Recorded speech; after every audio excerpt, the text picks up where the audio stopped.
Daniel Defoe, Robinson Crusoe, Part 153.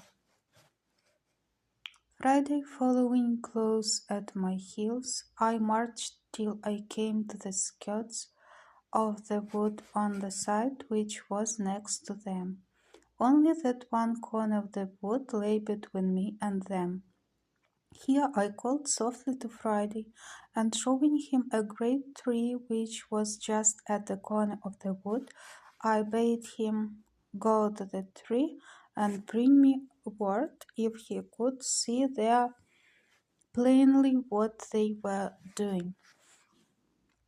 He did so, and came immediately back to me and told me they might be plainly viewed there, that they were all about their fire, eating the flesh of one of their prisoners, and that another lay bound upon the sand a little from them, whom he said they would kill next. And this fired the very soul within me. He told me it was not one of their nation, but one of the bearded men he had told me of, that came to their country in the boat. I was filled with horror at the very naming of the white-bearded man, and going to the tree, I saw plainly by my glass a white man who lay upon the beach of the sea with his hands and his feet tied with flags or things like rushes, and that he was an European, and had clothes on. There was another tree and a little thicket beyond it, about 50 yards nearer to them than the place where I was, which by going a little way about, I saw I might come at undiscovered, and that then I should be within half a shot of them.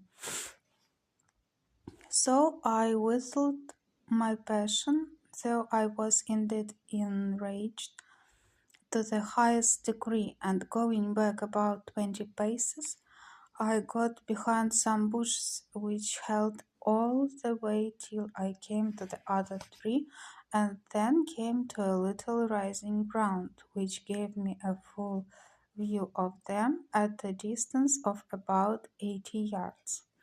I had now not a moment to lose, for 19 of them dreadful wretches sat upon the ground, all close huddled together, and had just sent the other two to butcher the poor Christian and bring him perhaps limb by limb to their fire, and they were stooping down to untie the bands at his feet. I turned to Friday. Now, Friday, said I, do as I bid thee. Friday said he would. Then Friday, says I do exactly as you see me do. Fail in nothing. So I set down one of the muskets and the following piece upon the ground, and Friday did the like by his, and with the other musket I took my aim at the savages, bidding him to do the like.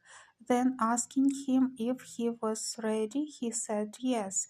Then fire at them, said I, and at the same moment I fired also.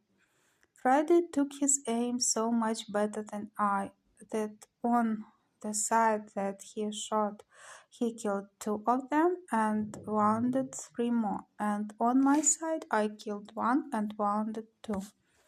They were, you may be sure, in a dreadful consternation, and all of them that were not hurt jumped upon their feet, but did not immediately know which way to run, or which way to look, for they knew not from whence their destruction came. Friday kept his eyes close upon me, that as I had bid him, he might observe what I did. So, as soon as the first shot was made, I threw down the piece and took up the falling piece, and Friday did the like.